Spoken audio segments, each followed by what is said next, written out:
What's up? It's Coach Renz. Back once again. Today we're going to continue our journey on what's wrong with the Bible, since I was told multiple times that I need to read my Bible. No, not everything is going to be like, oh, it's so horrible, it's so horrible. Some things are going to be things that some stuff makes sense or good lessons to learn. It's not a lot of that, but we're going to take it for what it is. You know, this series was born out of people can repeatedly saying that I don't understand it, and I need to read it. And although I've read the Bible probably about 30, 40 times in my lifetime, we're going to break down some of the things I've discovered that some of the things that help that caused me to move away from the Bible, that caused me to realize that this book is not all that I've been taught, that what I was taught as a child, it doesn't live up to the standard of what God is, or what godly civilization, of godly teachings would be. And right now, we've done Genesis 1 through 32. You have to go back to my old YouTube, back to my YouTube channel to find those videos of 1 through 32. If you're just now finding me. Beyond that, if you always like to get the best videos and the longer videos, then you may want to go to my YouTube page, which is my name, Larenzo Reid, LaRenzoreid. If you're watching this on Facebook or TikTok. So we started reading it. We started breaking a lot of it down. And those first chapters really get into the Anunnaki stories and how they are similarities to the Anunnaki stories. Now we're into talking about Jacob and, the type of person that he is, the BS that happens within these stories, these cultural things that are added to the Bible. And that's one of the things that we always talk about, is the fact that most of this book is culturally based. It's culturally based. And I do answer questions, especially those that are pertaining to the subject matter. I already got a question here on TikTok where you say, who is God? Where he said, then who is God? And God is, one of the things that I love is from the Tao. And basically says, the moment you call the way, the moment you give the way a name, it is no longer the way. The moment you put it in a book, it is no longer a book. Because you've now condensed God to be so small that it's only within the framework of that book. And what we find in these parts of Genesis and get into Exodus and Deuteronomy and so on and so forth is that it's been condensed into the smallness of whatever religion that you're participating in. It's condensed into the culture of whatever you've been participating in. So what is God is, as the Kabbalion would say, it's unexplainable, it's unknowable. It is a consciousness that is beyond anything that our limited consciousness can ever ascribe to, can ever define, can ever truly fully. But we make it into whatever our culture fits. Some people would say God is you, and there's an aspect of that. Everything in the universe is a mental creation of the Creator, of the All. And we're going to spend some time in another series of videos talking about the Kabbalion and the Tao, because those books lean more towards that understanding of how we are all this aspects, shards, specks of the All. And we have this pouring out that manifests into who we are today, and we have a return trip to, not necessarily mean that. So, but a lot of people like to then say that we are God. You have attributes that are of the All, right? But you are not the Creator. Because the Creator can never not know itself to not be the Creator. It is always knowing that it is the Creator. So although a blade of grass is the physical manifestation of the All's idea of creation of grass and has that spark of the All, the grass can never be the All, right? So we Although we are more similar to the all than anything else on this planet, we are not the all. The all is bigger. It's more complex. We are merely pieces of it, right? Kind of like your children are a piece of you, but they're not you, right? But that's in the simplest forms. But they all be the all creating source of all things. But it is not male or female. It is a perfect balance of masculine and feminine energy. Because in order to manifest anything, you have to have masculine and feminine energy. Not the sexuality of masculine and feminine, but the masculine and feminine energy to be able to produce anything. The all is a consciousness. It is neither good nor bad, but have both the negative and the positive ends of the spectrum. This is where many will say that God and the devil are one and the same. And yet they are just on different ends of the pole based on the vibrational pattern of that. Even in the book, I think in Isaiah, it expresses that I created evil and calamity and everything else. Because good cannot exist without bad, without evil. You have to have evil in order to have good. What was one of my favorite movies? And then this may not be your favorite, one of your favorite movies. One of my favorite movies, Vampire in Brooklyn. When Preacher Paulie, he said, evil is necessary. Because without evil, you wouldn't know what good is. If every day was a sunny day, how would you know what a sunny day is? Therefore, if evil is necessary, then evil must be good. I love that movie. How you doing, Dwayne? But this is the duality.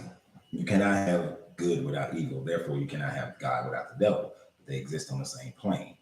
It is the process of where you want to vibrate on the vibration of that. So, although we look to God as a separate entity from the devil, it is all within the same, because we cannot look at good separate from evil. There are a million different degrees, on the pole. That is the law of polarity and the law of vibration working with each other. Then there is cause and effect. So, but within this Bible, this book, and most other religious books, you have this deity doing both good and evil. I was explaining to a guy the other night how your morality today is better than the morality of what God does in this book. The explainer that people use, and we're going to see this especially in chapter 34 today. In Genesis chapter 34, we're going to see an example of this. But the explainer that people will use is God's ways are not man's ways.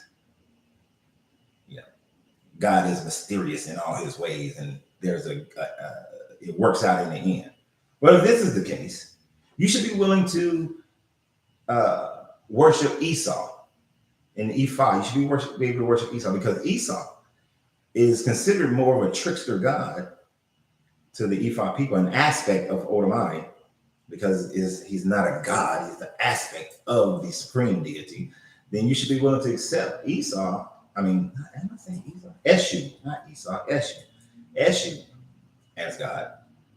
Because Eshu, through trickery, gets people to do the right thing, right? So, or gets people into the right situation. So that same teaching is in other religions. So when it comes to religions, to me, all of them have aspects of what the trueness of the creator is. And my man asked, who is the demiurge? Right? And for those, I'm going to hit this really quick, and then we're going to get into Genesis 33 and 33 and 34. The demiurge is an idea that this manifestation of creation is from a lesser evil deity who created, what's up, Triple X, who created this existence that we live in. And then Jesus came to show us how to get back to the true God. And that is an evil, lesser God who has trapped all of our souls in this fleshly body. I did a whole nother video about that on YouTube, but that's a short idea what the demiurge is. But because today I have only got about 2 hours. Let's see, 3:30, 4:30. No, I have until about no more than 5 o'clock. It's 3:27 right now. I cannot go past 5 o'clock because I got somewhere to go. And I have to get this cigar smoke out of my house by then. Because I don't normally smoke in my house, but in order to do this video, this live, I have to. So, once again, if you like the videos, if you like all the videos, go over to my YouTube page, subscribe to the YouTube page. It's my name, Larenzoreid. That's my YouTube page. Subscribe. If you want to give a donation, you're more than happy to take it. Because one day I just want to do just this. What cigar are you smoking? Well, this one and the next one is my own cigar. I own a cigar lounge called Smoking Phoenix. And this is the My Nicaraguan 1111. So it's a Nicaraguan Habano, Estelle Habano wrapper, HVA, Dominican Triple Ajero, binder, and a Condega, Nicaraguan Condega filler. So they won't go that far backwards. No, people won't. All right, so let's get started. The last chapter was Genesis 33. And in Genesis 33, it was a very short one. And this next one is short too. That's why we're going to do 2 in this one. The strength always reflection. Agreed. In 33, it was pretty much Jacob. He's left. He's made his pact with his stepdaddy. I mean, his father-in-law. But now he's going back to his land where God had told him, hey, go back to your land and I'll take care of you. Go back to your people and I'll take care of you. Go back home. And so he started this journey home, and he's afraid because he knows he tricked his brother Esau out of his birthright and his inheritance. And he's afraid of Esau, which, we talked about, if you truly got faith, then why are you afraid? But he's afraid. So he's going back. He's sending caravans of gifts and all this stuff to his brothers, kind of, bribe him a little bit, soften him up, before he get there. So in 33, we're going to get to where they actually meet. They're going to actually meet. Okay.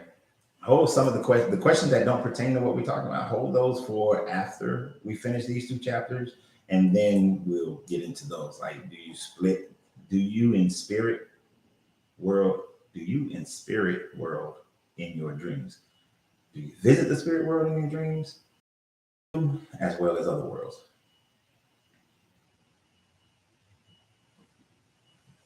But dreams is a whole nother conversation. It ain't multiverse of madness type stuff, but it's a whole nother conversation. All right. So Jacob, he got his kids, he got his 4 wives, his 2 slave wives, and he got his wife Leah, who, they tricked him, because didn't nobody want the lazy-eyed girl. So Laban tricked him into that one, and then he got Rachel. He'd been tricked 10 times on his wages. He finally got fed up and they left. So starting in 33, Jacob looked up, and there was Esau coming with 400 men. So he divided his children amongst Leah, Rachel, and the 2 female servants. He put the female servants and their children in front, Leah and her children next, and then Rachel and Joseph in the rear. Right? And it's weird, but strategic. Basically, what he's showing is that, hey, Sean, how you doing? Basically, what he's showing is that he's showing the importance of who he loves, right? Remember, he said when he first saw Rachel, he was like, ooh, look at that chick with that bucket of water. She's fine. And fell in love with her immediately, right? So he's putting the slave wives and those kids out front because he believes that Esau is going to come with vengeance. And so he's putting them in a formation where if people are killed along the way, the wife and 2 kids that he cares the most about will be back with him, so they'll be the last one slaughtered. But he puts the others up front. This is him showing favoritism. And as I've said before, we're going to see it even demonstrated more here again, how Jacob, and there's I think I talked about this revelation that I had last week, and I'll probably talk about it again. We're going to see how Esau is the good brother here, and Jacob is the jacked up brother. But there's a reason why Jacob is given prominence in this book. I'll go ahead and just say it again, because I'm not sure if I said it in the last one. I know I said it in the last one. I'm going to say it again anyway. The entire reason that Jacob is the favorite brother is because Jacob kept the bloodline. They would make you think in earlier chapters that Jacob is favored by this God, this version of God, because he kept the religion and faith in that God, but is really because Esau, there's nothing that indicates Esau does not believe in Yahweh. There's absolutely nothing that demonstrates that. Both of them married women who worship other deities, who did not worship Yahweh. Because what we saw in chapter 31 is that Rachel stole her father's gods when they left Laban. And Laban was pissed that they left, but he was also pissed that they had stolen his gods. His gods are from his father Nahor, which is Abraham's brother. And those were the gods of the people of Ur, which would have been Sin or Nana in the Sumerian. Sin is the Akkadian name, which is a moon god, who was also over the shepherds and the cattle. And then it was Ishtar, who was over fertility, and Baal or Baal, whichever pronunciation you want to use. So they worship those gods. So Rachel and Leah and Bilhah, and I forgot the other name of the wife, the slave wife, they worship multiple gods. Yes, Esau, we'll find out in another chapter that he married women who worship other gods, but they were Canaanite and I think Hevite women that Esau married. Jacob is favored because Jacob, and it says that Yahweh hated Esau. Jacob is only favored because he kept the bloodline. And we see this idea of keeping bloodlines. My cigar is filled with something else. That's not a cigar. We see that he's favored. We see this bloodline mindset, which is something that actually comes from the Sumerian people.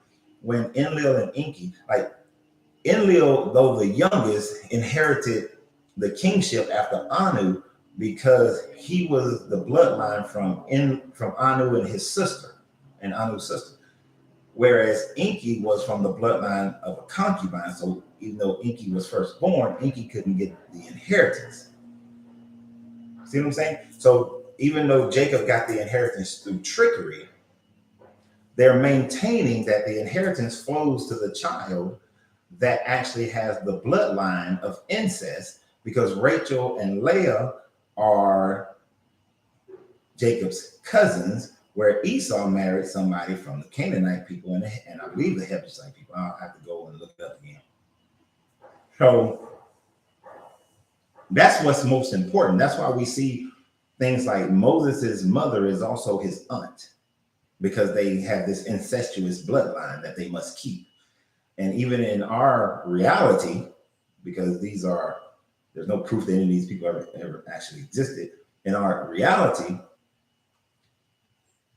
Charles, I believe King Charles of Spain, Charles II, I believe, his father was also his grandfather or great uncle, one of the two. So that lesson of incest, which we really only stopped doing wholesale about 100 years ago. Well, not even 100 years ago, like 60, 70 years ago is when that sort of stopped being a thing in our human perception of who we should marry and not marry, but looking and marrying your family. Because remember, his mother, Rebecca, was like, go and find somebody from my family. Because Rebecca and her husband, Isaac, recognized you got to keep these bloodlines, because Rebecca is also Isaac's cousin, right? Because Abraham made that deal with his servant and told him to put his hand under his thigh. They got a lot of thigh touching. Remember when Jacob wrestled God and saw his face, yet it says no man has seen the face of God. He touched them in the peeny area, right down the hip joint in that socket. You're gonna touch some balls and some sticks when you touch that area. I don't care who you are. But keeping that bloodline is most important. So of course he puts the slave wives and her children up front because they don't have that bloodline with them. And then there's Leah, with her lazy eye. And I say that not as a negative thing. It just pisses me off in the sense that women are treated so foul in this book. And in 34, we're really going to see how women are discarded and how they're treated. They're used. But, Leah, so I don't mean it in a negative, like I'm picking on Leah. It's just their perception of women, the value of women, according to this book. They're only good for birthing, which is why I say this book doesn't like women. I don't understand why women still read it, right?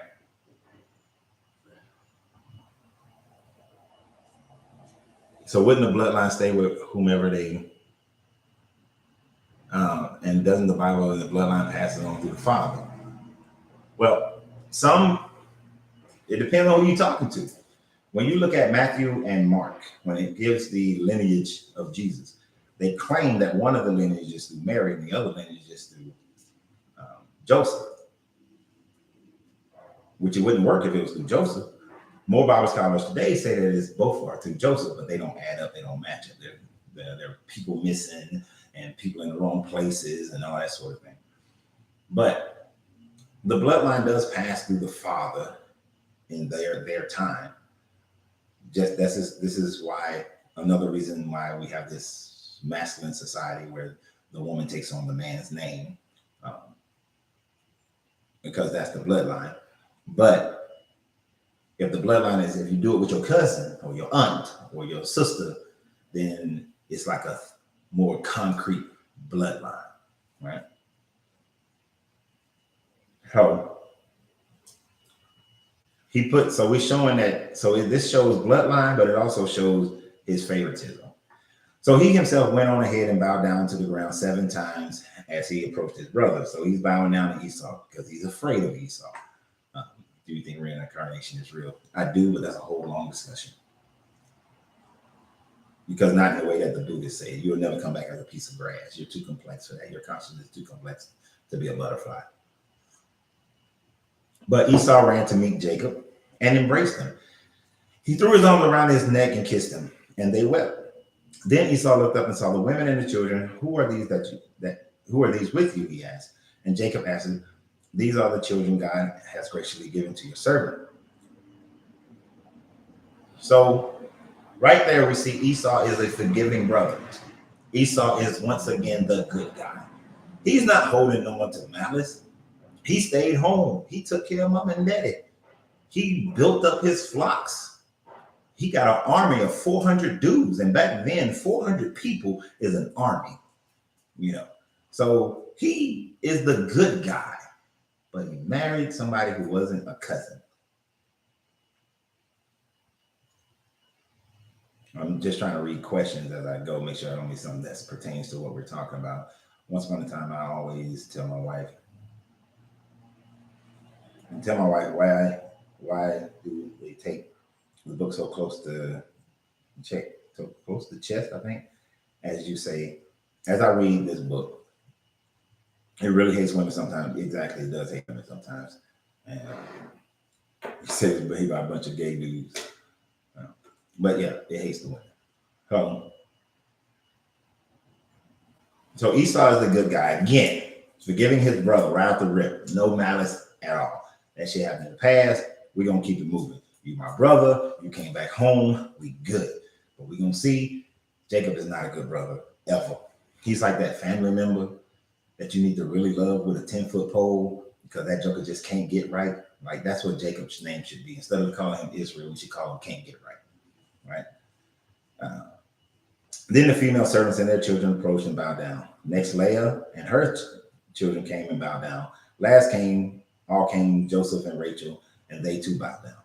which is interesting because Joseph was already there. So how did he come again?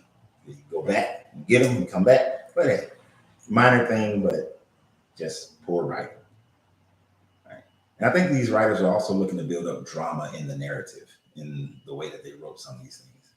So Esau asks, what's the meaning of all these flocks and herds that I met? Jacob says, to find favor in your eyes, my lord, he said. But Esau said, I already have plenty, my brother. Keep what you have for yourself. Demonstrating again how pure narcissist. Yes, it is very pure narcissist. How Esau's like, I don't need your stuff, brother. I've already built up my stuff. Shit, we coming together. That's Esau's mindset here. But yet he's the one that God hated. Right? And yes, I'm gonna say that a bunch of times. But then Jacob, because Jacob does understand swerving people. He says, no, please, said Jacob. I have found favor in your eyes. Accept these gifts from me. For to see your face is like seeing the face of God. Now that you have received me favor. Now, I know there's a joke about this one where it says, okay, so we already know that Jacob earlier saw the face of God, even though the Bible says no man has seen the face of God. Although people seen the face of Jesus, but they still say no man has seen the face of God. And they say that Jesus is God. But if some people make the joke that so God is a redhead because Esau's a redhead. I just think that's just something to throw out there that I find funny.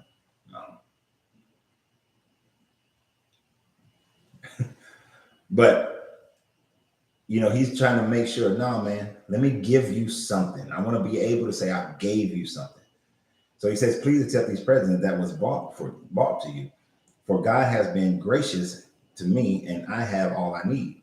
And because Jacob insisted, Esau accepted it. So Jacob's like, come on, man, please take this stuff. You know, God been good to me. Esau like, God been good to me too. Right? Demonstrating that they both still believed in Yahweh. Then Esau said, let us be on our way. I'll accompany you. So Esau's like, I ain't seen my brother in a long time. I want to be with my family. You my brother. Right? But Jacob said to him, swerving him once more, my Lord, know that the children are tender and that I must care for the ewes and the cows that are nursing their young. Ewes are like small baby sheep, right? Nursing their young. Female sheep. He said, if they are driven hard, just one day, all the animals will die. So let my Lord go on ahead of his servant while I move along slowly at the pace of the flocks and herds before me and the pace of the children until I come to my Lord in Seir. Esau said, then let me leave some of my men with you. Now, some Bible scholars say that, Esau was trying to make sure that he get there because he was going to kill him once he got there. There's absolutely nothing in the Bible that would demonstrate that. There's nothing in these stories that demonstrates that Esau had that mentality. Esau's mentality, if you look at the culture of the day, was saying, let me leave some of my men with you because there are bandits and marauders out here. So I'm going to leave some of my army with you so that you will be protected, because he's trying to protect his younger brother. You know, he's not trying to do anything wrong, but Jacob is like, nah, I don't want you to be there. I'm telling you, I'll meet you in Seir. But we're going to see that Jacob is a liar once again. So he says, but why do that? Jacob asked, just let me find favor in your eyes, my Lord. So that day Esau started on his way back to Seir. Jacob, however, went to Succoth, where he built a place for himself and made shelters for his livestock. That is why the place is called Succoth. No, that's that. You can't just go around and there's a place already got a name and you name it. It's like I went to Wilmington, North Carolina, and that's why it's called Wilmington, North Carolina. I went to Paris, and that's why it's called Paris, because I went. But we see that Jacob is already lying to his brother again. He told him, I'll meet you in Seir, brother. Don't worry about it. Go on, take your men, take all the flock that I've given you. Go ahead on. Even though his brother has shown him forgiveness, this joker detours and goes to Succoth, and he builds a house. So it's not like he went there for a meeting or to buy some stuff, some more sheep, and he gonna go to Seir. No, he went there and built a house. Then, and after Jacob came to Padan Aram, he arrived safely at the city of Shechem in Canaan and camped within sight of the city. For 100 pieces of silver, he bought from his son, from the sons of Hamor, the father of Shechem, a plot of ground where he pitched his tents. So Jacob, instead of keeping his word and going back home as God supposedly instructed him to do, he is going around buying real estate in places that's not his home because he's still afraid of his brother and he's just a liar. He couldn't just say, look, man, I know I did you wrong. I don't trust you, but let's just be cool. You stay over there and I'm gonna stay over here. And we good. Instead, he lies to his brother. So this line, this bloodline is filled with some lying people. Because we already know Abraham did some good lying earlier about his sister. You know, Isaac did some good lying. They all do some good lying. Now, after Jacob came from Padan Aram, he arrived safely in the city of Shechem in Canaan and camped. Oh, I already said that? No. And camped within the site of the city. For 100 pieces of silver, he bought the land from Shechem, plot of land, and he pitched his tent. Oh, sorry, I did read that. There he set up an altar and called it El Elohe Israel. So he is making permanent camp in this city. Now, God said, go back home. And I've heard this preached where Jacob didn't listen to God, didn't go back home, and then that's why he has the issue that he's about to have in the next chapter, which is chapter 34. This is why we're doing 2, because that chapter was really short.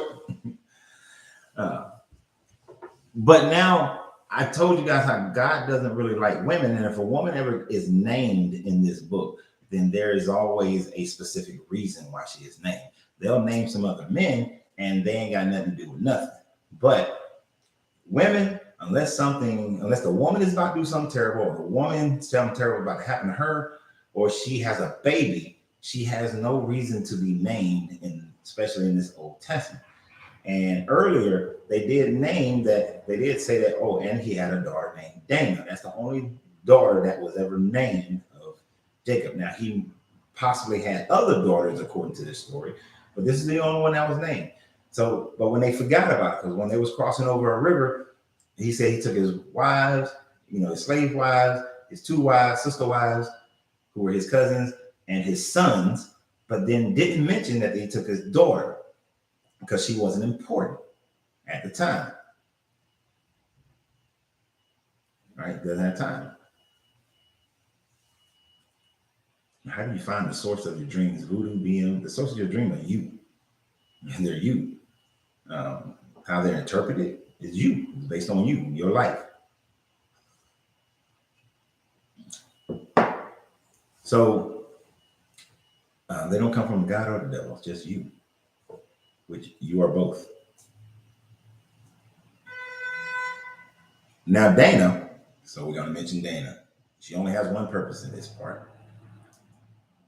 Now Dana, the daughter of Leah, that Leah had born to Jacob, went out to visit the women of the land.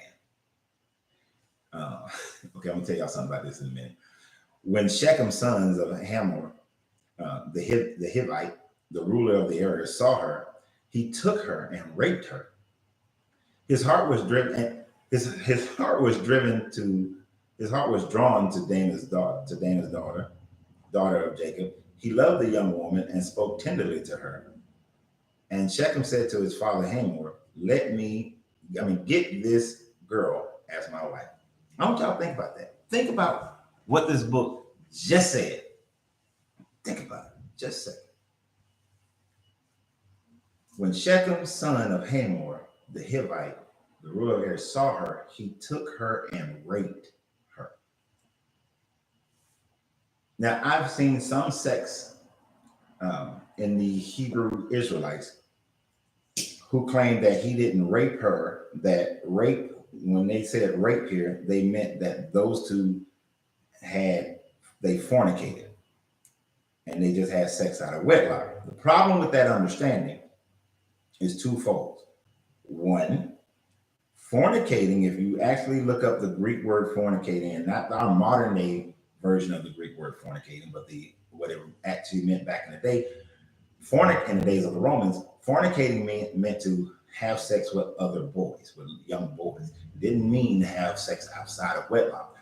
Now, in their time frame, to have sex with a woman is to marry her. That's how you got married. So when it says rape, they mean against her will had sex with her. Now, so he raped her. Then it started getting to this like love story. His heart was drawn to Dana. He loved the young woman and spoke tenderly to her. I'm gonna rape you, girl. You so pretty. Give me that booty. Girl, you know you fine. You so beautiful. You the greatest. I just really want to have you as my wife. That's some bullshit. That's some bullshit. This dude is telling Haman to get this woman for my wife because he know that his actions in both the Canaanite society as well as the Hebrew society means that you are going to face capital punishment for raping a woman raping a woman. But he knows that if this woman is not betrothed, then what does Leviticus say? No, it's Deuteronomy. Deuteronomy or Leviticus. But Deuteronomy or Leviticus, one of the two, says that if a young woman who is not betrothed to a man and she is raped, then her rapist merely has to pay the father 50 pieces of silver, and then the rape victim then has to marry her rapist, right? So when they say this dude is just trying to prevent himself from being killed. So now I want her as my wife because I saw her out there and I took a booty. Now, back in like the 1950s, 40s, that time frame, I know definitely in that time frame, churches used to preach this to women and say, hey, Dana, this is why when we tell y'all not to go out by yourself, not to be hanging out at the clubs, not to be going and don't be in them streets, is because look at what happened to Dana. So they utilize this to teach women. They utilize this to teach women to stay home so that you don't get raped, putting the blame on Dana and the fact that she left the house. Right? So that's a stupid thing that I learned some 20 years ago when I was researching this part of it, that there were churches that taught that message. And this is why I say people get caught up in doctrines and not what these things say. A woman should be able to go wherever she want to go. Now, should you be wise as to the places you go? Sure. But they used to teach this is what happens to young girls when they go out by themselves or be going away from the house. When Jacob heard that his daughter Dinah had been defiled, raped, his sons were in the fields with his livestock. So he did nothing about it until they came home. Well, if somebody called me right now and said that one of my children has been raped, I'm not waiting for my son, my brother, my cousin, my uncles, and all that. I'm about to go get into that ass right now. I'm not sitting around waiting. But then again, we're talking about Jacob here. We're talking about Jacob. Jacob is not that guy. Some of the most barbaric things, right? Yeah. That's why I always say good men do bad things in the name of God. Or it's just bad, power-hungry, big ego men who claim that is God. Exactly. You could be a good guy, but this book can cause you to do some jacked up things because you follow this book. This book is your morality.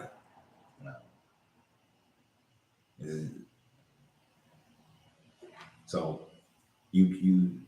this is why I say that we have more morality today than what this book claims to be of God. Fornicating is in the Bible, so why not just say fornicating? I don't need a holy book. A holy book some random dude needs to interpret in order for me to get closer to the Almighty. Exactly. You don't need somebody else to get you there. You can do it for yourself.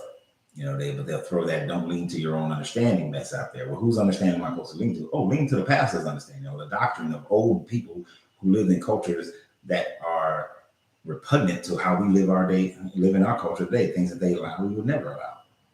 right? We view them as something that you shouldn't do, like marrying 14-year-old little girls. That's repugnant. But 100 years ago, that was fine. 200 years ago, that was perfection. But you don't need this book to have morality. And certainly not the morality. And right, they should, if it meant fornicating, they could have just said fornicating. But they didn't. They said raped. And Jacob sat on cut waiting for his brothers, his sons, because he needs some backup. Then Shechem, father of Hamor, went out to talk with Jacob.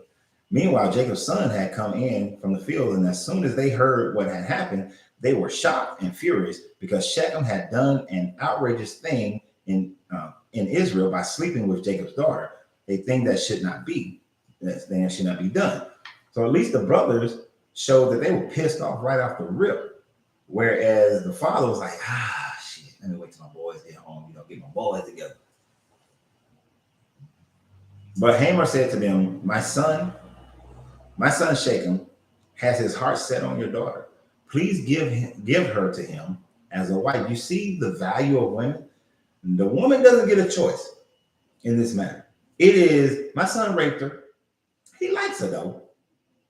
Really just trying not to get killed. So just give her to her. Don't worry about it. Just give her to her. Because that's how we do it. Right? Because a woman has no, you have no autonomy, women. You have no autonomy according to this book. This book doesn't like you. I don't know how, this is a perfect example of how it doesn't like you. Say, intermarry with us. Give us your daughters and take our daughters for yourselves.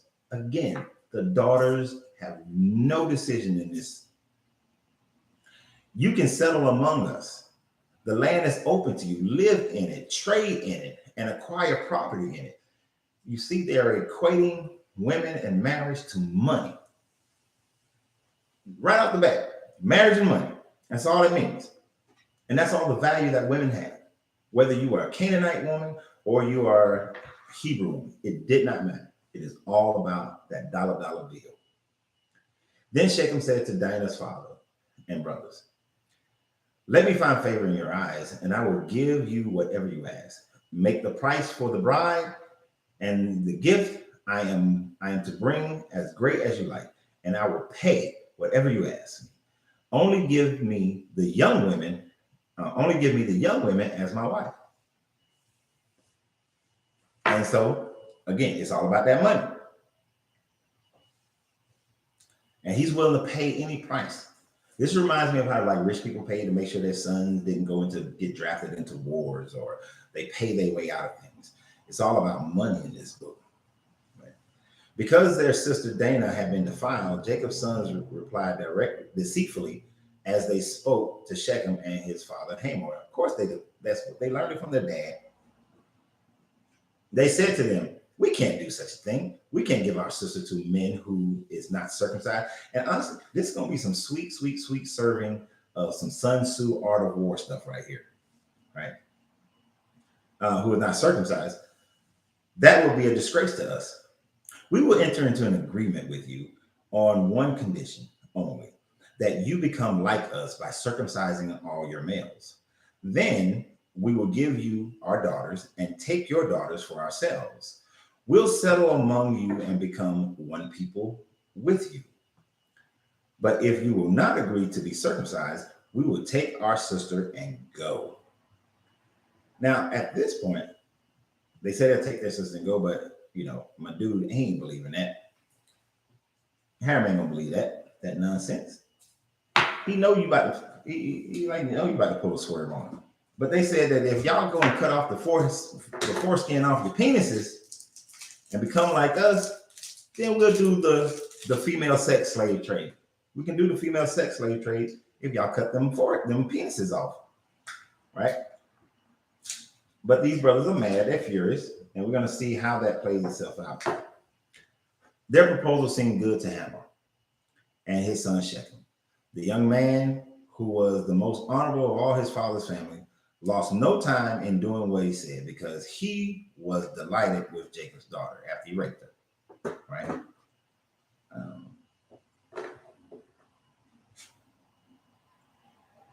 So Hamor and his son Shechem went to the gates of their city to speak with the men in their city. These men are friendly towards us, they said. Let them live in our lands and trade in it. The land has plenty of room for them. We can marry their daughters, and they can marry ours. But these men will agree to live with us as one people only on the condition that our males be circumcised as they themselves are. Won't their livestock, their property, and all their animals become ours? Let us agree to their terms and they will settle amongst us. Now, I want you to imagine this. Put this in your mind. Put it in a movie. Make it a movie in your mind real quick here. The leader of your town, he comes in, President Biden comes on the national television and he says, look, China and Russia and I don't know, some other countries, they got some good stuff, y'all. They got a lot of property. They got a lot of technology. We can make a lot of money. And we can get that punani. Y'all been wanting that exotic Asian punani? Y'all been wanting that exotic Russian punani? Y'all seen them Russian models? All we got to do to get this money and this punani is cut the foreskin off our penises. And we can get that money and get that punani. Come on, y'all. Y'all think they're going to go for it? Y'all think they're going to go for it? And exactly, Negus said this book consistently shows how women are an afterthought. The women are an afterthought of property, and that's it. But we're going to get that money, though. Y'all want that money, because look at all those shit they got. They got a lot of stuff. So all the men went out of the city gates, agreed with Hamor and his son Shechem, and every male in the city was circumcised. Look at him.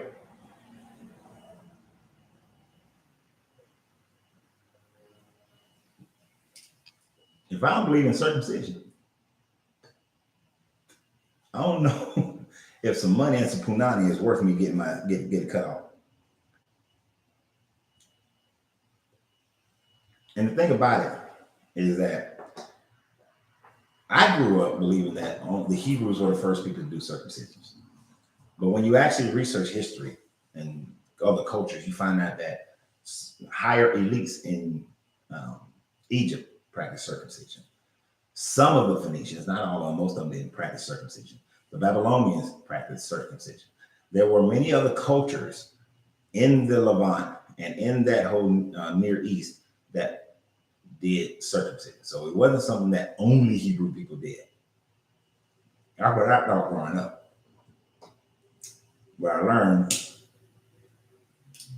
that that's not the case. So a lot of people did circumcision.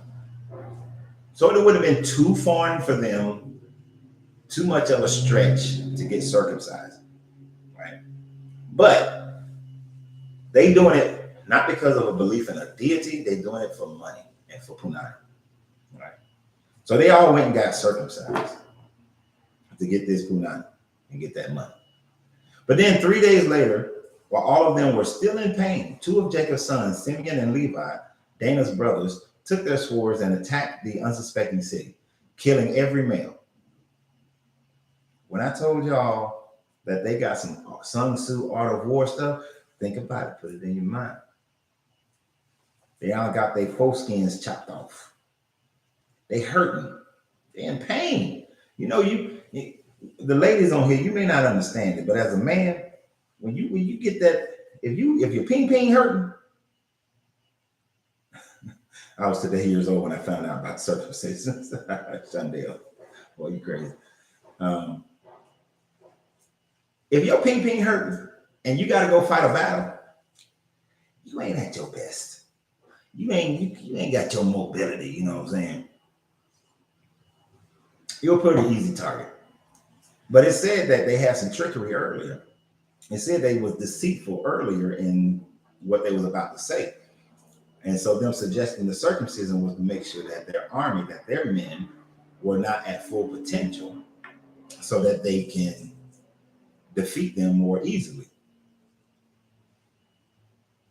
Right? So they killed all them, every male. They put Hamor and his son Shechem to the sword and took Dana from Shechem's house and left. All right. So this woman been a prisoner of war this whole time. And mind you, in their culture, now that she's been raped, her value is tremendously decreased. And now, and what the brothers also did here was they sentenced their sister to a life of not ever being, or more than likely not being able to marry any other man. Because she has been raped, no other man is going to marry her because of how their cultural mindset was. So by killing Shechem, Dana is just going to be that woman who was in the neighborhood and never had kids and never had a man. That's who she's going to be. And in their time frame, unless the brothers decide to take care of her for the rest of her life, she's going to be destitute as well. But hopefully they took care of her. But it's a good thing that the story is all allegories. The sons of Jacob came upon the dead bodies and looted the city where their sister had been defiled. They seized their flocks and herds and donkeys and everything else of theirs in the city and out in the fields. They carried off all the wealth and all their women and children, taking as plunder everything in the house. Then Jacob said to Simeon and Levi, "You have brought trouble on me by making me obnoxious to the Canaanites and the Perizzites, the people living in this land. We are few in number, and if they join forces against me and attack me, I and my household will be destroyed." But they said, should he have treated our sister like a prostitute? So we got a little infight between the brothers and the daddy. But after killing all the men, they still took all of their women. They still want that punani.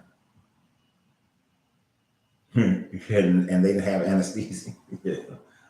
Pour a little liquor on it, bro. Take a sip. So they took all their stuff and they took all their women. So now what this book is telling you is that it is okay. It wasn't okay it was Jacob didn't have a problem saying that you took all their women and now you're going to rape these women and make these women your wives. You're going to take their children and make their children your children. You're going to force adoption these kids. No, his concern is that the rest of the Canaanites and the Perizzites in this land may get together and then come and destroy Jacob and his household, the stuff that he got, to kill him. Jacob is a survivor dude. He's a narcissist who is only concerned about himself, just in the sense that he kept making sure his wives was up front, make sure his kids was up front, make sure he went off by himself while everybody was in the camp, just in case Esau attacked. He's concerned about him. In this instance, my daughter was raped. My sons made this circumcised deal. They went and killed everybody. They took they kidnapped these other women, kidnapped these kids. They're gonna rape them and make them part of their own, and took all their livestock and everything. But the Perizzites and the Canaanites may come and attack me. This man is only concerned about himself. And this is the lineage of this Bible, of this book. This is what's wrong with this book. In today's time, if you was writing this book, this could not be a story of morality. This is not a person that you would say that we should follow because God has lifted this person up.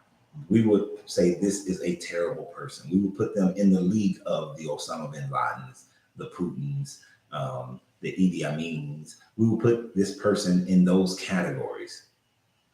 We would put them in the categories of the Hitlers, because they did some good genociding going on right here when they killed all the men, and took all their women and stuff. We would put Jacob in that category because that is the category that Jacob belongs to. He belongs to the category of some of the worst people in history, the worst people to live. We would never prop this person up as a leader, and especially not a spiritual leader.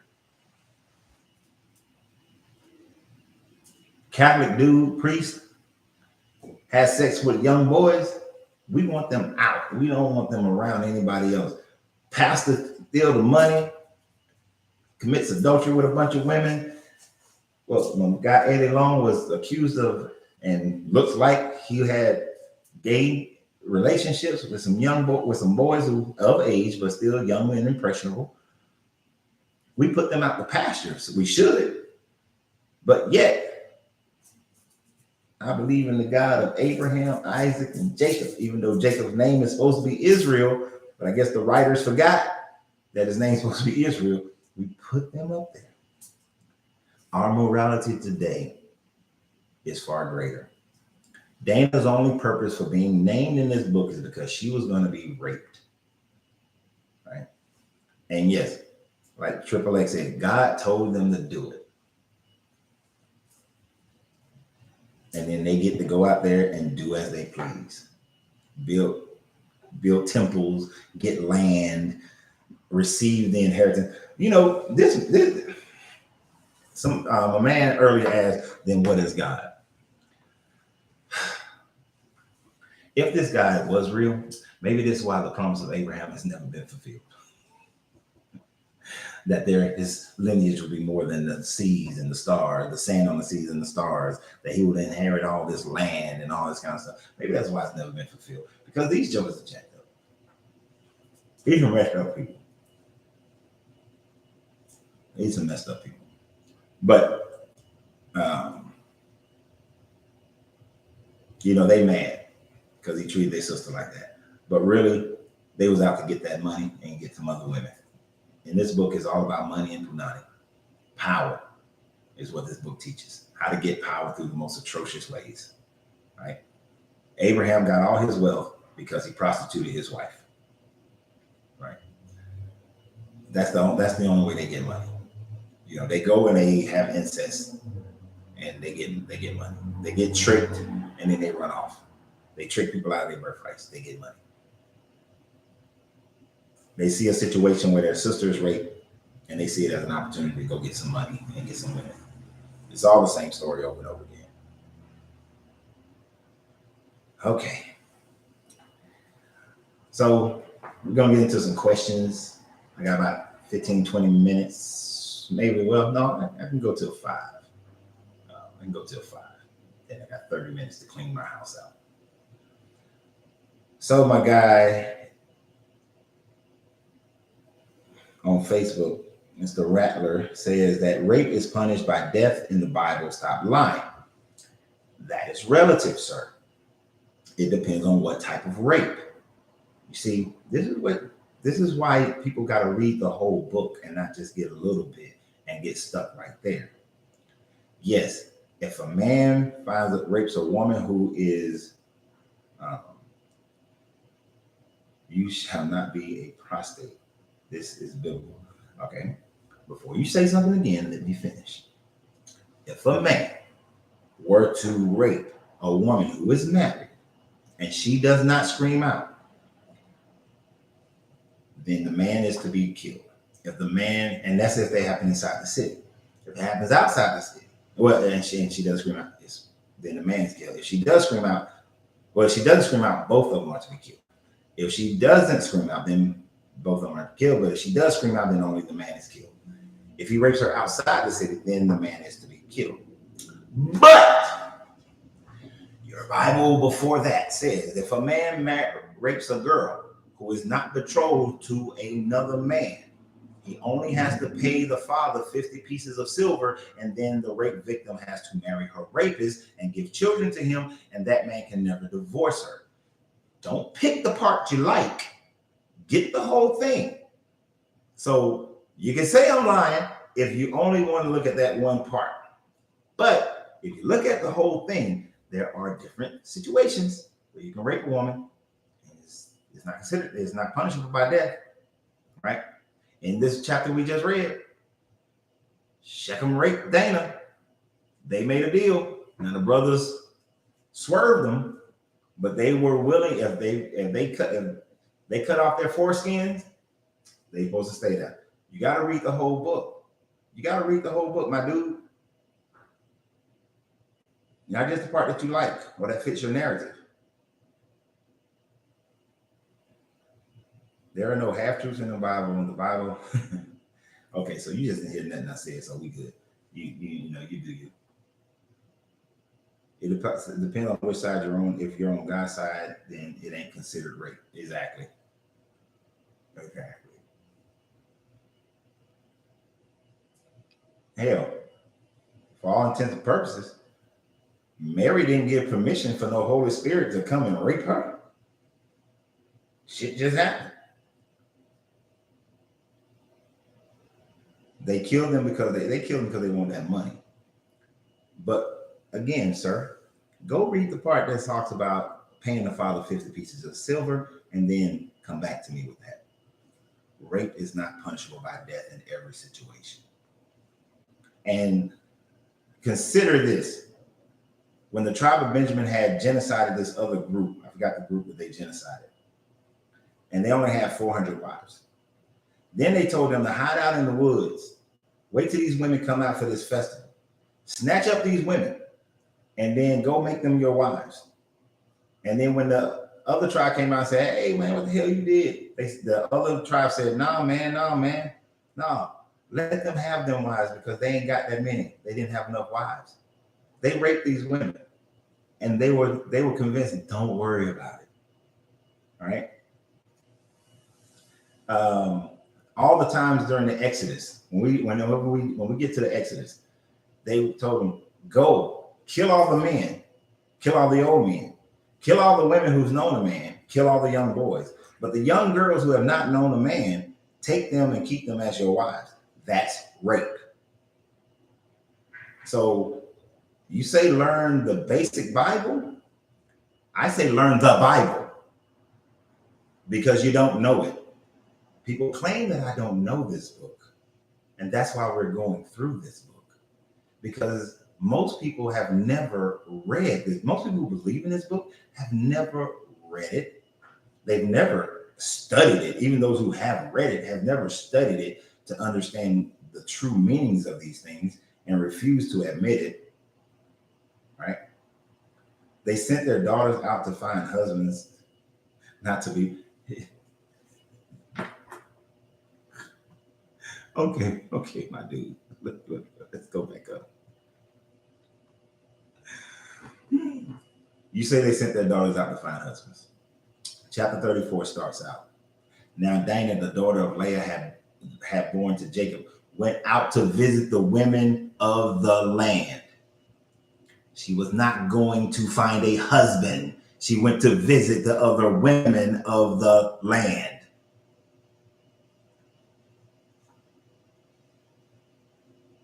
They killed Shechem. Yes, they did. For following their sister. But again, it was about getting. And then what did they do? They looted the city. They took all the livestock and they took all the women and children and made them their own. How do you think they make people their own in this book? When a man takes a woman and keeps her, how do they make her their own? They rape her. They have sex with her. That's how you make them your own. That's how you make them your wife. You think those women came willingly after seeing their fathers, their brothers, their uncles, seeing their sons, seeing them being murdered? They said, oh, yes, you just murdered all of us. You just killed my daddy. Come on, Big Daddy, and get some. No, that's not what's happening here. That's not here. They didn't see, this is where people don't read this book. This is where they don't read it. They sent their daughters to preserve the tribe of Benjamin. No, they hid out in the woods. They waited for those daughters to be out there dancing and partying, and they went and snatched those girls up, took them and raped them. And then the elders came and told them, let them have them. There was an argument. So they didn't send their daughters. They took the daughters. Oh my gosh. Okay, I'm done with that, dude. When the stuff is right there. This is what I don't understand about humans, right? I just don't understand about humans. So your God made slaves of women, they raped them. Not my God, because I don't believe in this God. If you believe in this God, your God did. But I don't understand this about humans. We can know something. We can know something. It can be right there.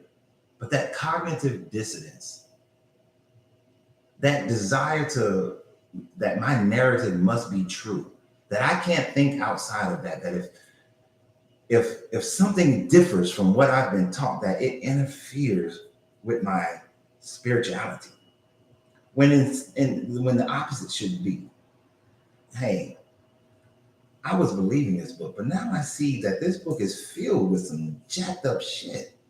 I can't follow this book. So let me go out and search true spirituality. Because obviously, raping women is not part of true spirituality. That is a vibration, that is a low vibration. But you're so afraid that you may lose what you believe is your place in heaven that you can't let go of these draconian ideas. You can't realize that these people wrote based on their culture of that day. And that's how they lived. That was their laws. That was how they perceived life.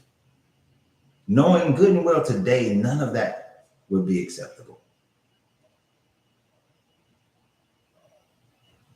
How can they take their daughters when they was all hiding in the hill? Easy. They was out dancing. And that's what your book said. They took them and they made them their wives. They had sex with them.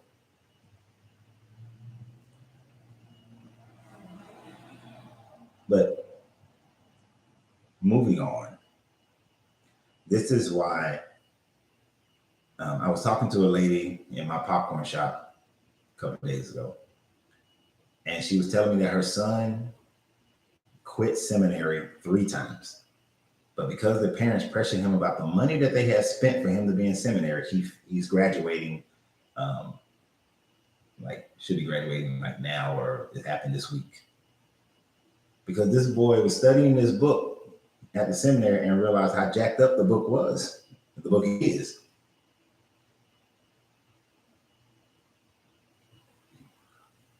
And look at this dude, y'all. I wish everybody else could see what this man is writing.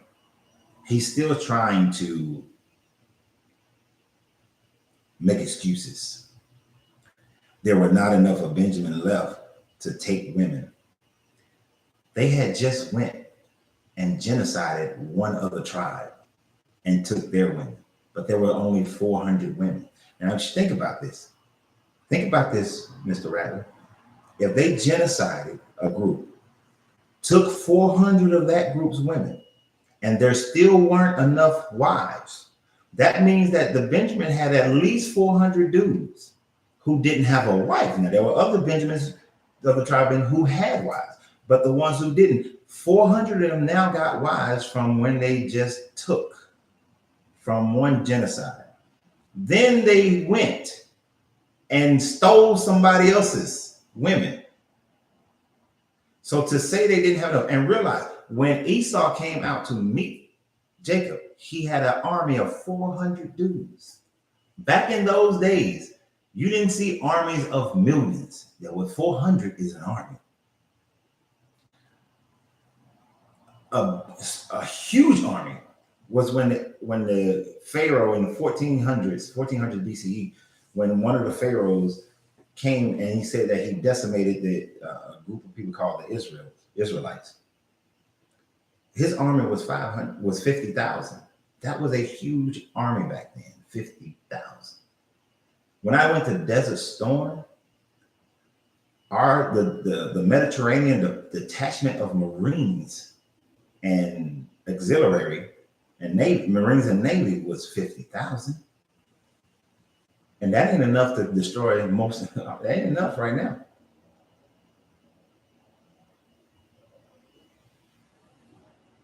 But hey, you can lead a horse to water, but you can't make him drink. That's all I can say, sir.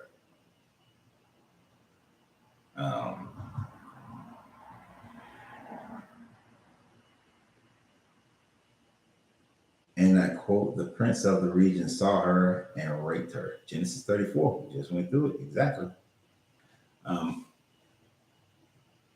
Thank you there. This man knows he's talking about.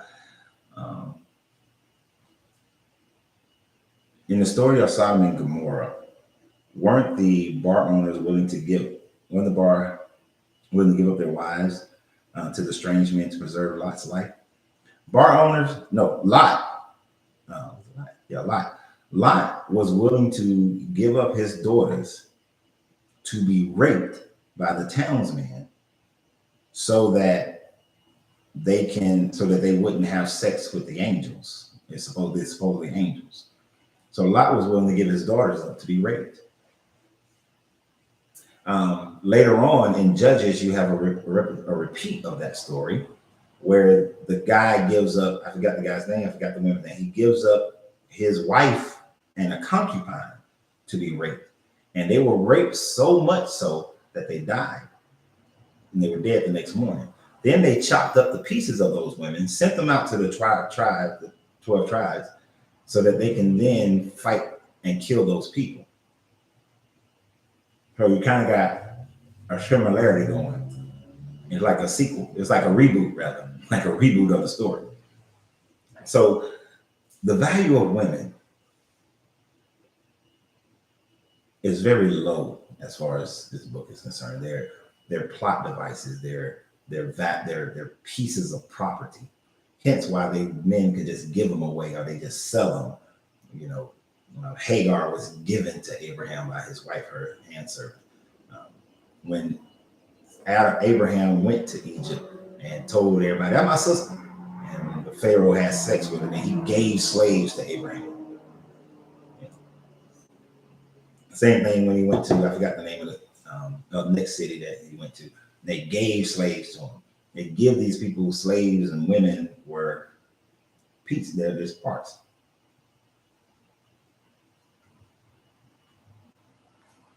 Is not Lot an Edomite? Let me think about that. Lot was Abraham's nephew.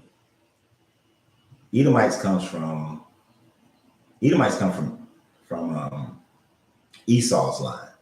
So Lot could not have been an Edomite because Esau comes after Lot. Lot was already old and probably dead by the time Esau. Well, he might still be alive, but Lot was an old dude or dead by the time Esau comes up because, yeah. So Lot could not have been an Edomite. I had to check that, but just in thinking about it, Lot couldn't have been an Edomite.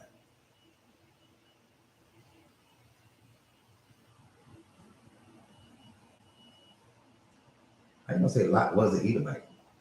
I mean, explain. How was Lot an Edomite if Edomite comes from Esau?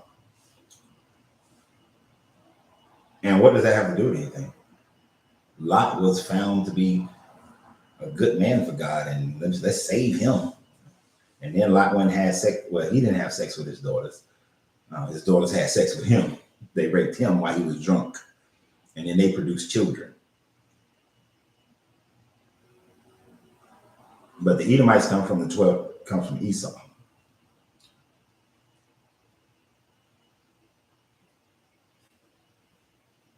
And the point of that, I don't know. What's the point of Lot being an Edomite? I don't know what point you're trying to get to, I should say.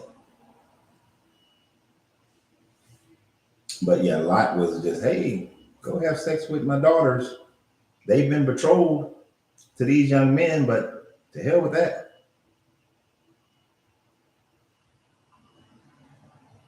I bet some of these weirdos wish that it was still like that today.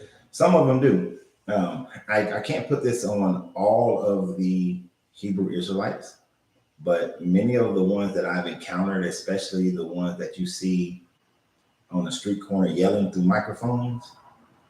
And when I was in New Orleans, I encountered them personally, talking about when a girl has a period, she's a woman, and we're going to take them as our wives. And I heard one dude was out there yelling, talking about how we're going to tell these white people, yeah, we're going to rape all your girls, your daughters, your women, and all this kind of stuff when the 400 years is over.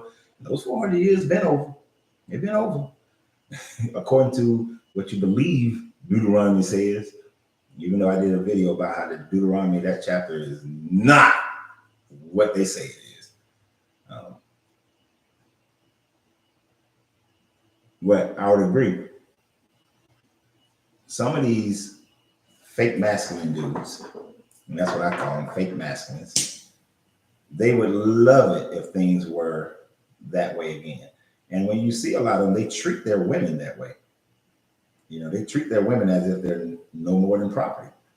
And to me, these women that allow these men to treat them that way, they're either brainwashed into this religion and hope so much for their place in heaven, or they have such low self-esteem that they will allow themselves to be treated that way. Because no woman today shall allow herself to be treated that way, to be sold off as property, to be dominated by men to the degree where all these types of atrocities can be done to them. So you're saying they practice incest just like the Egyptians? Hell yeah, they practice incest. All of them practice incest. Incest was the way to go. They learned it from the Sumerians. Earlier in this video, I talked about that, how Moses' mother is also his aunt. How with Abraham, his wife is his half sister. Isaac's wife, Rebecca, is his cousin. Jacob's two wives, Leah and Rachel, are his cousins. But yes, incest is what was widely practiced through a multitude of cultures back in the day. Incest really didn't start being a negative thing until like the 1940s, and that sort of time frame. And Egyptians are not Edomites. Modern day Egyptians are mostly Arabs. They're not Edomites. The Kush, the people of Kush, who were the original Egyptians, were not Edomites. And one reason they couldn't have been Edomites because those people existed long before Noah. Like there were Egyptians thousands of years before Noah. When I did a video a couple of years ago about how the flood story, how the flood story is not real, it could have never happened, and it really is a copy of the Atrahasis, the Epic of Gilgamesh, with Pimpton. The Egyptian civilization has been around for 8,000 years, so that puts them all the way back to 6,000 BCE of their written history, their recorded history, their archaeological history. So it's not just written, it's archaeologically present that they were around at least 8,000 years ago. I mean, in 6,000 BCE. Now, your flood story would have happened about 4,000 years ago. But the Egyptians were around before then. They was around during then. They were around after that. So just because in this book it says that everybody died and that Noah's kids began the generations of men, that doesn't work. And they wouldn't have been Edomites because even according to your book, the Egyptians came from one of Noah's grandsons, Mizraim. That's why the word Mizraim in Hebrew means Egypt. Mizraim means Egypt. And you realize that this Bible is not historical fact. This Bible is propaganda to uplift a culture. It is not historical fact. Does it have some historical places in it? Yes. Does it have some historical people in it? Yes. Is it actually history? No. Because if you accept that, then you must accept that the Trojan War, a historical war that happened, Troy, a historical place that has been found. But does that mean Achilles is a demigod and fought in that war? No, it does not.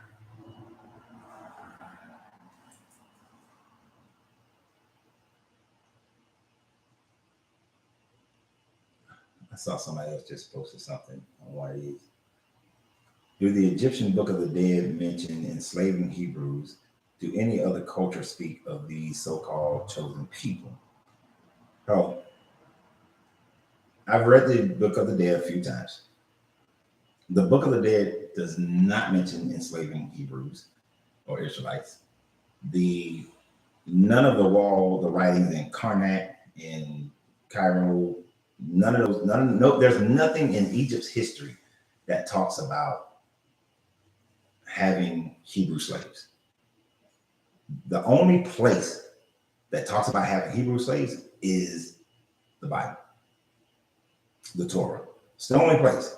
No other place were Hebrew slaves accounted for in their history. The Egyptians only talk about going up into the Levant in the 1400s and whooping their ass and destroying them. It does not destroy like genocide, but just to win the battle. Their history shows that they control that area. See, this is, bro, you cannot win this argument, man. So you confess the founders of Egypt was Noah's grandson. The Egyptian are Edomites. No, you didn't. This is how you do your Bible. See, this is how they do their Bible. I said that just because according to your book, it talks about Noah's grandson, Mizraim, means Egypt, but yet the Egyptian civilization was before, during, and after Noah. It invalidates your Bible. I'm not confessing that Mizraim. That's just what your Bible is telling you, but your Bible is not history.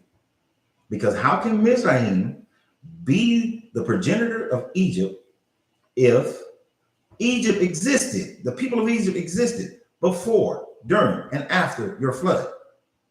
And if they were existing during the flood, then there were already people there when Mizraim was born.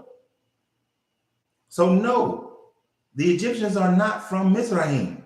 That's just the propaganda of the story that was told in your Bible, which goes against the actual people who live there history. When you go into Sudan and you look at the history of the Kush people, their history has nothing to do with your Hebrew history. It doesn't teach any of that. It talks about how their people had their kingdoms and they had their building and they had their king's list and a queen and some queens in there. And those people came and conquered. We call it northern. It will be north for us, but they conquered Lower Egypt and they ruled it.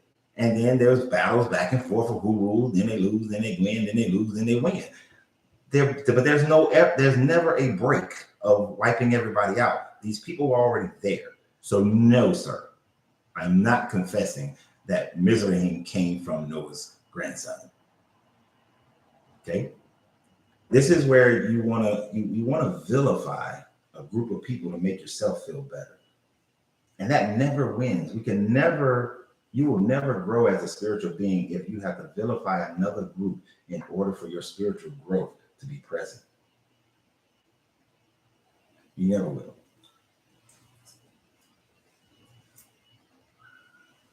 But as I've said many times, this book is the propaganda story for a group of people.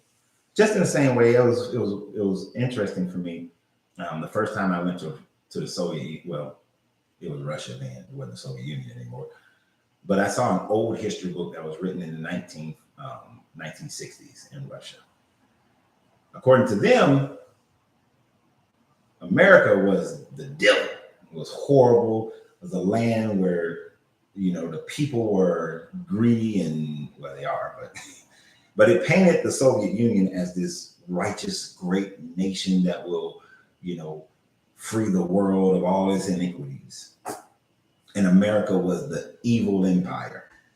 Whereas the history books I grew up reading, Russia was the evil empire and America was the light bringer of freedom. You see, everybody who writes their own story is going to make themselves the hero. They're going to make themselves the hero.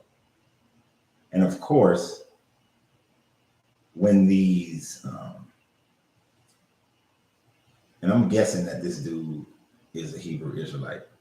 Of course, you got an oppressed group of people and they're looking for something that will give them freedom, something that they can grab hold to and say that we are a greater people.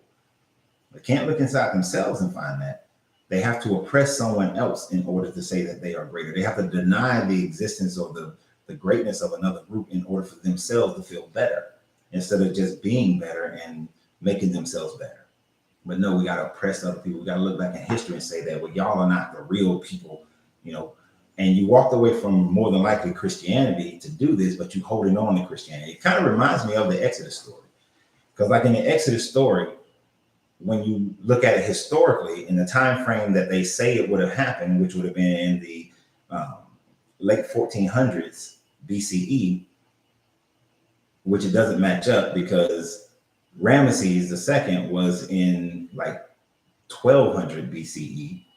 No, so Moses was like 1400 BCE. Ramses was like 1200 BCE. So there's like a 200-year gap there. So there's no way that Moses and Ramses could have been around at the same time. So that whole story is debunked just in that one instance. But the fact of the matter is, and I'm gonna say something about what you just said in a minute. The fact of the matter is, shit, you made me forget what I was about to say. Oh, supposedly Moses took his people out of Egypt, but during that entire era, Egypt controlled the Levant. Everything up in the Levant was vassal states. So they were puppet kingdoms. So he essentially took the Hebrew people, according to the story, out of Israel, out of Egypt to go to more Egypt. It doesn't work, you know. So you came out of Christianity to go to more Christianity, just a different version of it, right? And to tell me on my platform to stick to the subject is to say with all politeness that I can muster up, this is my channel, these are my videos, I talk about whatever the hell I want to talk about. And nobody else determines that but me. I choose to answer questions that I want to answer. And I try to answer most of them. But you don't tell me to stick to a subject. You know, you want to stick to a subject, go create your own channel. That's what you have the ability to do. It's just like when people come on there and tell me I need to get off Facebook or get off TikTok, YouTube. Go create your own. Nobody's forcing you to be here. Scroll. Go away. And see, this idiocy right here, the flood took place before Egypt, shows me a person who has never actually studied anything beyond the book or the doctrine that they have been told and taught. Because if you actually did some study, that I ain't got time to block people. Blocking people, I don't care. But it's actually kind of good. I like people like you, dude. The reason why I like people like you is because my core audience is people who have walked away from these religions. And when you come and you say the things that you say, you're actually proving me right and proving us in more confidence that it's good that we have walked away from these religions, because you show your cognitive dissonance and your bias and your hatred. And it demonstrates to us that you can be shown all the evidence, like in your statement right there, the flood took place before Egypt. Anybody can spend 30 minutes on Google, 30 minutes in the library, 30 minutes at a religious studies library at a college that is not based on a religion, and see that it is a huge fallacy to say that the flood took place before Egypt, since Egypt was around before your flood. It's easily proven that Egypt was around before your flood.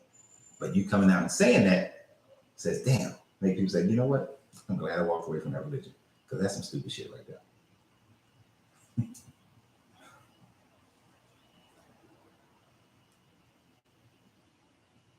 And see, this is why I stopped doing debate shows, because I don't have time to hear somebody else's going around a circle. So let me go on to something different.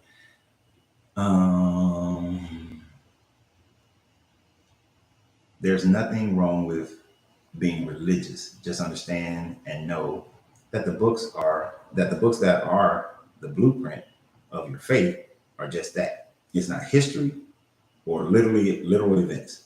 Exactly. They're not. But these people, they have to take it that way. They take it that way because if you say that it's not a literal event or it's not history, then, and they put on that thing that this is the true word of God, and you start to separate what could be the word of God and what is definitely man, then that means they have to question things in it. And when they have to question things in it, they don't feel comfortable with that, because all of it is about getting themselves to this heaven point, being the favorite. Do you ever get pushback from followers of Islam? Sometimes it depends on what I'm talking about. Like I did the video about the Euphrates River and how, according to Islam, when the Euphrates River dries up, there's going to be a mountain of gold found under the Euphrates River, and all the world will fight over it, and only 1% of the people will be left alive. I got a little bit of Islamic pushback from that, but I don't talk about Islam as much because I don't know as much about Islam, because I didn't grow up in Islam. Two, when I did take about a year to study Islam 30 years ago, it comes out of Judaism. That in itself made me say, nah, I can't deal with this. But I don't get a whole lot of pushback from them because I don't talk about Islam as much.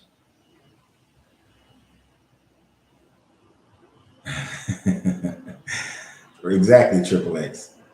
If the flood happened before Egypt, how and why are other cultures' flood stories older? Exactly. And here's the thing about Egypt's flood story. Egypt's flood story is not a worldwide flood story. Egypt's flood stories are more in line with the Nile River, how the Nile River Valley floods every year. So it's not even a whole world flood story. The Sumerian flood story is a whole world flood story, but it talks about Utnapishtim having the seed of everything on his boat. In the Hindu flood story talks about groups of people going on top of mountains. The Aztec Mayans and other Mesoamericans flood stories either talk about a boat or groups of people going on top of mountains. Now, the thing about it is that a lot of these flood stories are older than the Hebrew flood stories, like the Indus Valley, the Hindu people flood stories older than the Christian one, the Jewish one, the Egyptians, the Sumerians, the Akkadians, which the Sumerian and Akkadians is the same story. These are ones that are older than your Hebrew story.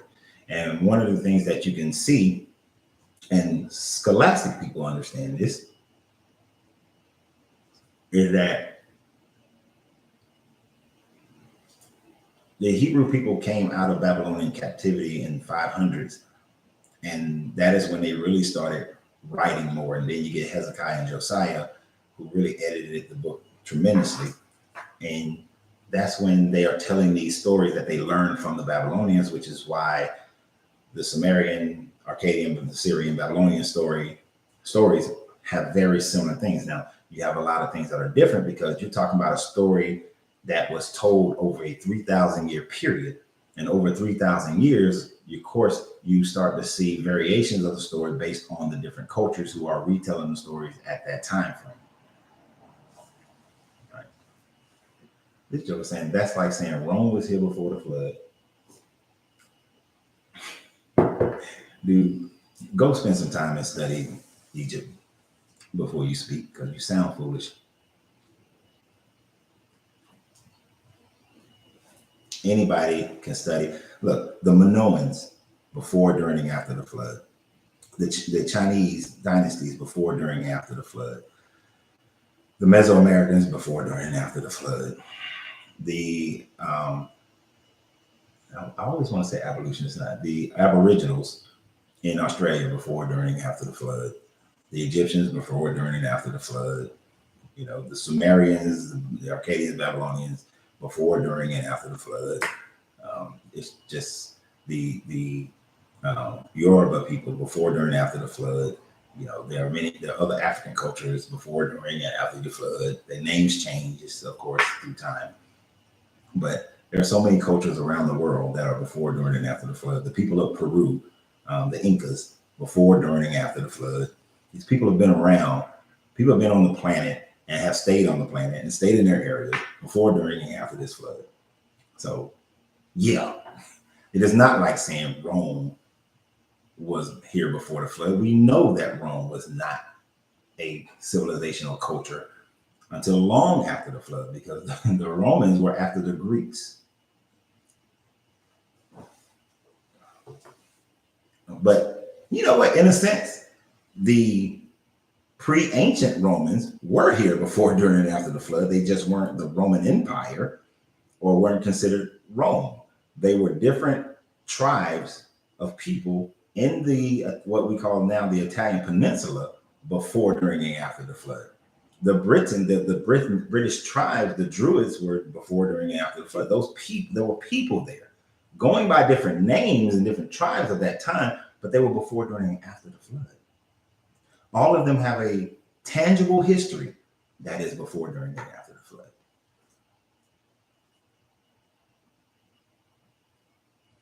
All right, we got 8 minutes. And then I got to turn on my air purifier, which is loud as hell, to clean my house of this cigar smoke, because I can't do this outside.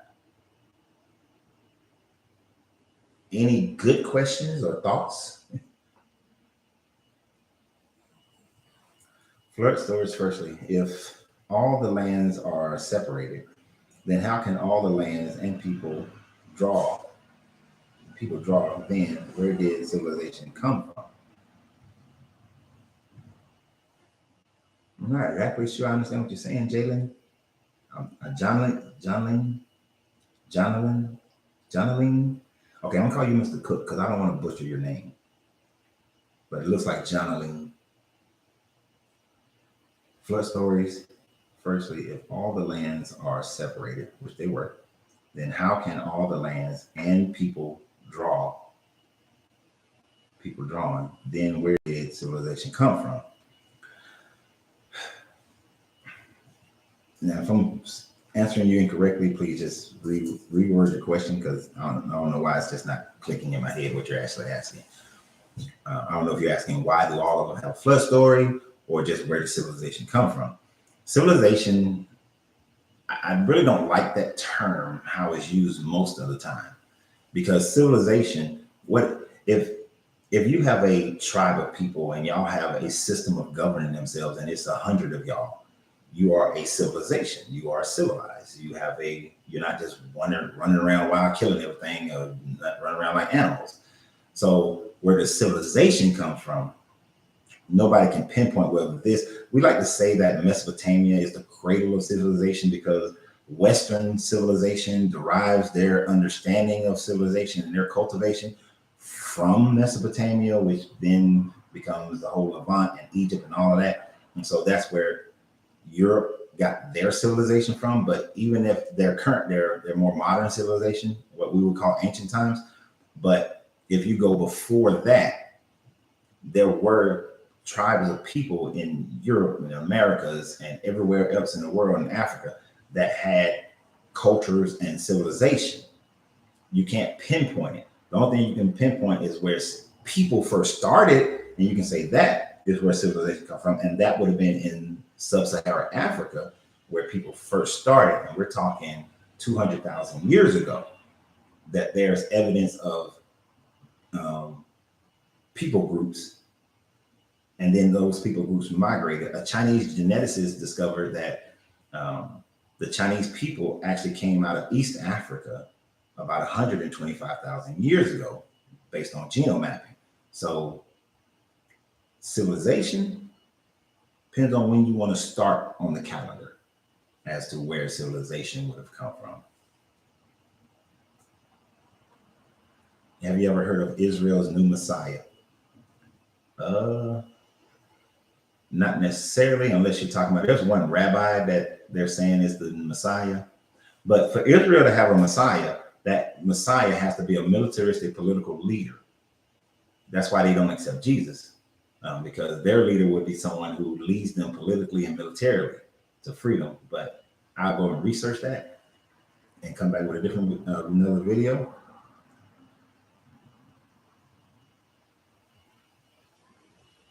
Oh, I see that. If a flood is in one country, then how can a flood take everybody? It's a good thought, because it can't. It can't. There's not enough water on the planet to actually flood the planet. There's never been enough water on the planet to actually flood the planet. Now, that being said, if you look at Admiral Byrd's journals, and when he talked about how he went into the hollow earth and he was escorted through the hollow earth by some flying saucers, and that they had this vast, vast ocean. And if you look at that, some volcanic explosions have thrown out this type of mineral that's only created in oceans. So there must be an ocean under. And as you go with your story of the waters of the deep.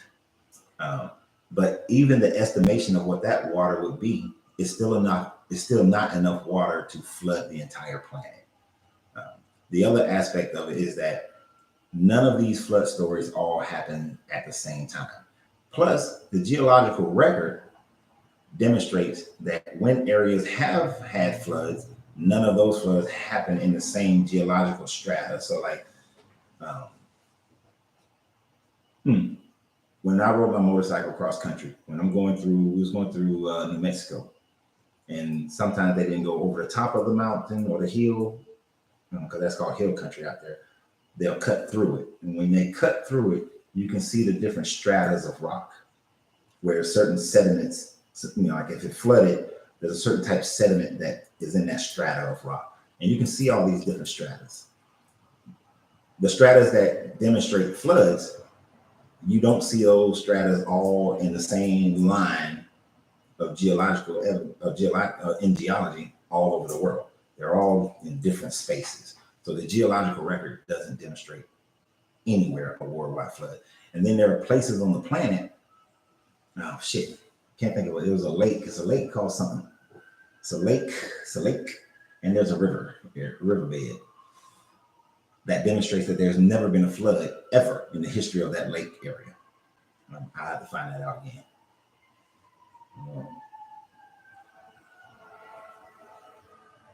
They had hailed him as divine. I'll look. If you have a name, that would be great. If you got that Falcon, Atlanta Falcons on you, so I'm gonna look that up because we'll have Falcons. Because we ATL up in this joint. But yeah, flood. There's never been there's no proof of a flood, worldwide floods. Tons of localized floods, plenty of localized floods, but a worldwide flood, no. And you have to think about it. A worldwide flood would mean that the water's covered, because remember it said that it was like 18, some number of cubits above the highest mountain. Now, 18 cubits above the highest mountain in their area, people can survive. But if it's around the world, you're talking about 18 feet is some number of cubits that equals 18 feet. 18 feet. That's right. ATL rise up. Got that new. I'm hoping that new quarterback can do something in these last 5 games. Got to beat Tampa Bay. But 18 feet above Mount Everest, even 4,000 years ago, is too damn cold and not enough air, and you can't build a fire for anything to survive. So if it was a worldwide flood that was 18 feet higher than Everest, ain't nothing surviving. The mixture of salt water and fresh water, everything dies. There will not be an olive tree still growing, able to grow after that flood. It's not gonna happen. So you ain't sending out no birds to go get no twigs of leaves. And a year is not enough time for the land to recover with all that mixture of salt water and fresh water. So no, and that would have been at a base level that is right at sea level or below sea level. So it would have been one of the last places where the water would recede. There ain't no trees surviving that. The trees all dead. All dead. All of them. That's right, yes, sir. Rise up on them Falcons. All right. So it is 5 o'clock. It's 5 o'clock on the dot. And we're gonna be having dinner here in about an hour or so, and then we're gonna go and play some games with my lady, so I can beat her once again, because she was on one of these platforms earlier, and I just want to make sure she understands that she's going to lose tonight, like she lost the last time, because we are very competitive. But I appreciate you guys. We're going to continue this series. We're going to start having some other live videos on some other subjects while we are still doing these. But in order to do those are going to have to be earlier in the mornings because I generally got to be at work by noon. I can't give you a schedule because it's going to be when I can do them. If you're interested in the comment sections, let me know. Especially now the comment sections on Facebook and YouTube, I can always get back to. The comments on TikTok, I won't be able to. So if you're on TikTok, either go join my Facebook group. That's Why I Left Religion with Coach Renz, or just look up Coach Renz on Facebook. Join that group. I prefer you go to YouTube and subscribe to Larenzo Reid, LaRenzoreid on YouTube. But I was looking at doing a series on the Tao as well as a series on the hermetics. So if you find that interesting, let me know. I'm also getting ready to do a business seminars, because even though we may argue about religion, I care about especially my Black people, my people of color rising up out of the worldwide oppression that we deal with. And I'm not saying that we have to oppress another group to do that, but we have to get the economic level to gain respect in this world so that what we want seen in our communities happens in our communities. So I'm gonna do now that seminar is not free because I do business coaching, and I was talking about this in the cigar lounge the other day, and because I'm being hired to do some business coaching for a couple of people, and the thing about it is we have to get out of this mindset where we think things should be free. All right, you can't run a business with I need stuff to be free mindset. All right. Plus, I realize that people who get stuff for free, they don't put value on it. And my 30 years of doing business, it ain't free. So let me know if you're interested in any of those things, the hermetics, the Tao, any other subject matters like that you want to see a series of videos on, or just one, or a live, any subject matter that you want to see a live on. Put it in the comments on Facebook or YouTube. Because like I said, I won't see it in TikTok because TikTok's still in that mindset where once you do a live and it's gone after the live is over. So, but I gotta turn the machine on. Then I'm gonna smoke the rest of this cigar on my front porch. So y'all have a great day. Remember, you gotta free yourself to be yourself because your greatness is non-negotiable. Good journey, good vibrations. Yeah, I think this one's right here.